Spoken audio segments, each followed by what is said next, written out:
Shashi teacher ಬಗ್ಗೆ ಅನಿಸಿಕೆಗಳು.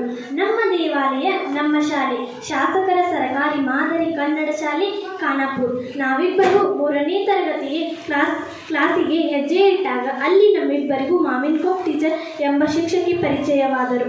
ಅವರು ಪಾಠದ ವಿವರಣೆ ಚೆನ್ನಾಗಿ ಹೇಳುತ್ತಿದ್ದರು. ನಾವೆಲ್ಲರೂ ಚಿಕ್ಕವರಿದ್ದಾಗ ಚಿಕ್ಕ ಚಿಕ್ಕ ವಿವರಣೆಯ ವಿಷಯಗಳ ಬಗ್ಗೆ ಚಟುವಟಿಕೆಗಳನ್ನು ಮಾಡಿಸಿ ಲಾಕ್ಡೌನ್ನಲ್ಲಿ 3 ತಿಂಗಳು ಆನ್ಲೈನ್ ಕ್ಲಾಸ್ ತೆಗೆದುಕೊಂಡು ಇನ್ನಷ್ಟು ಜ್ಞಾನವನ್ನು ನೀಡುತ್ತಿದ್ದರು. ಮಕ್ಕಳಿಗೆ ನಾನಾ ತರಹದ ಆಟಗಳನ್ನು ಆಡಿಸಿ ಉತ್ಸಾಹ ತುಂಬುತ್ತಿದ್ದರು. ಹೀಗೆ ನಕ್ಕು ನಲಿಯುತ್ತಾ 3ನೇ ತರಗತಿ ಮುಕ್ತಾಯಗೊಂಡಿತು.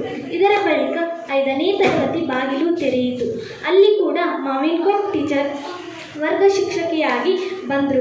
ಜನವರಿ 26 ಗಣರಾಜ್ಯೋತ್ಸವ ದಿನದಂದು ನಮ್ಮ ಮಾವಿನಕೊಪ್ಪ ಟೀಚರ್ ವರ್ಗ ಅಂಗಳದಲ್ಲಿ ದೊಡ್ಡದಾದ ಮತ್ತು ಅಂದವಾದ ಭಾರತ ನಕ್ಷೆ ಬಿಡಿಸಿ ಬಣ್ಣ ತುಂಬಿದರು.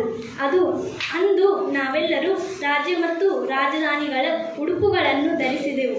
5ನೇ ತರಗತಿಯಲ್ಲಿದ್ದ ಪಾಠ ನಾನು ಮತ್ತು ನಸೀಮರ ಪಾಠದಲ್ಲಿರುವ ಪಾತ್ರಗಳನ್ನು ಕೆಲವರಿಗೆ ನೀಡಿ ಆ ಪಾಠವನ್ನು ನಾಟಕದ ಮೂಲಕ ಪ್ರದರ್ಶಿಸಿದರು.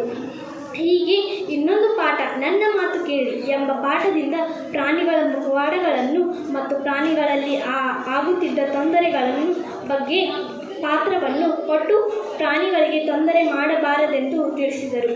ಹೀಗಾಗಿ ಹಲವಾರು ಚಟುವಟಿಕೆ ಮಾಡಿಸಿದರು. ನಮ್ಮಿಬ್ಬರ ಮನಸ್ಸಿಗೆ ಹತ್ತಿರವಾದರು. ಅವರಿಂದ 5ನೇ ತರಗತಿ ಕವನ ಬರೆಯುವ ಹವ್ಯಾಸ ಬೆಳೆಸಿಕೊಂಡೆವು. ಕೂಡಲೇ ನಾವಿಬ್ಬರು ಪುಟ್ಟ ಪುಟ್ಟ ಕವನಗಳನ್ನು ಬರೆದೆವು. ಆ ಕವನಗಳನ್ನು ಮಾವಿನಕೊಪ್ಪ ಟೀಚರ್ಗೆ ತೋರಿಸಿದೆವು. ಆ ಕವನಗಳು ಅದ್ಭುತವಾಗಿವೆ ಎಂದು ಬಾಯಿ ತುಂಬ ಹೊಗಳಿದರು.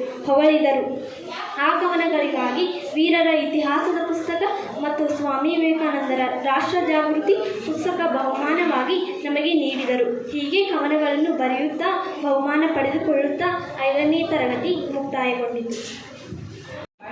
ಹೀಗೆ 6ನೇ ತರಗತಿ ಕೂಡ ಬಂದೇ ಬಿಟ್ಟು ಅಲ್ಲಿ ಕೂಡ ನಮ್ಮ ಶಶಿಕಲಾ ಟೀಚರ್ ಇದ್ದರು. ನಮ್ಮ ಶಶಿಕಲಾ ಟೀಚರು ಕನ್ನಡ ಮತ್ತು ಇಂಗ್ಲಿಷ್ ವಿಷಯವನ್ನು ಹೇಳುತ್ತಿದ್ದರು ಮತ್ತು ಪಾಠ ಅರ್ಥಪೂರ್ಣವಾಗಿ ಅದ್ಭುತವಾಗಿ ಚೆನ್ನಾಗಿ ಹೇಳುತ್ತಿದ್ದರು ಮತ್ತು ಎಲ್ಲ ಚಟುವಟಿಕೆಗಳಲ್ಲಿ ಭಾಗವಹಿಸಲು ಅವಕಾಶವನ್ನು ನೀಡುತ್ತಿದ್ದರು.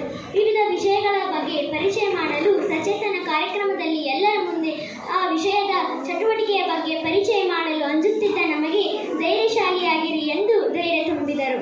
ನಮ್ಮಿಬ್ಬರ ಮನಸ್ಸನ್ನು ಸಂಪೂರ್ಣವಾಗಿ ಗೆದ್ದರು. ಶಶಿ ಟೀಚರ್ ಜೊತೆ ನಮ್ಮ ಜೀವನ ನಕ್ಕು ನಲಿದಾಡಿತು. ನಮ್ಮೆಲ್ಲರ ಕಷ್ಟಗಳಲ್ಲಿ ಶಶಿ ಟೀಚರು ಪಾಲ್ಗೊಳ್ಳುತ್ತಿದ್ದರು. ಎಲ್ಲ ಮಕ್ಕಳ ಮನದಲ್ಲಿ ಶಶಿ ಟೀಚರು ತುಂಬಿದ್ದರು. ಈ ನಮ್ಮ 6ನೇ ತರಗತಿ ಜೀವನ ಸುಖದಲ್ಲಿ ಬೆಳೆಯಿತು. ಕೊನೆಗೂ ಸುಖದಲ್ಲಿದ್ದ ಜೀವನ ಮುಕ್ತಾಯಗೊಂಡಿತು. ಹೂವರಳಿದ ಹಾಗೆ 7ನೇ ತರಗತಿ ಬಾಗಿಲು ತೆರೆದೇ ಬಿಟ್ಟು. ಈಗಲೂ ನಮ್ಮ ಬಾಳಲ್ಲಿ ಬೆಳಕನ್ನು ಬೀರಲು ಬಂದಂಥ ದೇವತೆ ಇವರು. ನಮ್ಮ ಶಶಿಕಲಾ ಟೀಚರು 7ನೇ ತರಗತಿಯ ಮಕ್ಕಳ ಮನಸ್ಸಲ್ಲಿ ತಾಯಿ ಸ್ಥಾನವನ್ನು ಪಡೆದಿದ್ದಾರೆ. ನಾವಿಬ್ಬರು ಪ್ರೀತಿಯಿಂದ ಶಶಿ ಟೀಚರನ್ನು ಶಶಿ ಅಮ್ಮ ಎಂದು ಕರೆಯಲು ಇಷ್ಟಪಡುತ್ತೇವೆ. ದಿನ ಕಳೆದಂತೆ ಶಶಿ ಅಮ್ಮ ಮಕ್ಕಳಿಗೆ ಪ್ರೀತಿಯನ್ನು ಹಂಚುತ್ತಾ ಹೋದರು. ನಮ್ಮ ಶಶಿ ಅಮ್ಮ ನಮ್ಮನ್ನು ಕಣ್ಣಲ್ಲಿ ಕಾವಲಾಗಿ ಕಾಯುತ್ತಿದ್ದರು. 7ನೇ ತರಗತಿ ಮಕ್ಕಳನ್ನು ತಮ್ಮ ಸ್ವಂತ ಮಕ್ಕಳಿಗಿಂತ ಹೆಚ್ಚು ಪ್ರೀತಿಸುತ್ತಿದ್ದಾರೆ. ಮೃದು ಇರೋ ಬೆಣ್ಣೆಯ ಹಾಗೆ ನಮ್ಮ ಶಶಿ ಅಮ್ಮನ ಮನಸ್ಸು. ಆ ಮನಸ್ಸಿಗೆ ಏನೇ ನೋವಾದರೂ ಅದನ್ನು ಈ ಮಕ್ಕಳಿಗೆ ಹೇಳಲಾರದು.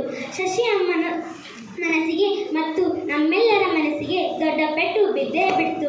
ನಮಗೆ ಕಲಿಸಿ ಇಷ್ಟು ಎತ್ತರಕ್ಕೆ ಬೆಳೆಸಿ ಒಂದೇ ಒಂದು ಸಹಿ ಕಾರಣವಾಗಿ ನಮ್ಮ ಶಾಲೆಯನ್ನು ಬಿಟ್ಟು ಬೇರೆ ಶಾಲೆಗೆ ಹೋಗುವ ಸಂದರ್ಭ ಬಂತಲ್ಲ, ನಮ್ಮೆಲ್ಲರ ಕಣ್ಣಲ್ಲಿ ನೀರು ತಂತಲ್ಲ.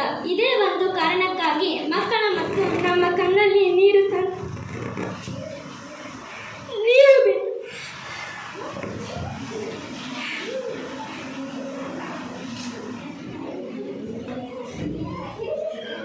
ನೀವು ಬಿಟ್ಟು ಹೋಗ್ತೀರಂತ ನಾವಿಬ್ಬರು ದುಃಖದಲ್ಲಿ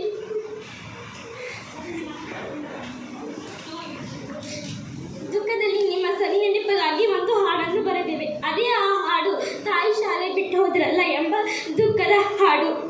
ನಾವಿಬ್ಬರು ಬರೆದು ಆ ಹಾಡಿಗೆ ದುಃಖದ ನುಡಿಗಳನ್ನು ಸೇರಿಸಿ ರಾಗಬದ್ಧವಾಗಿ ಹಾಡುತ್ತೇವೆ.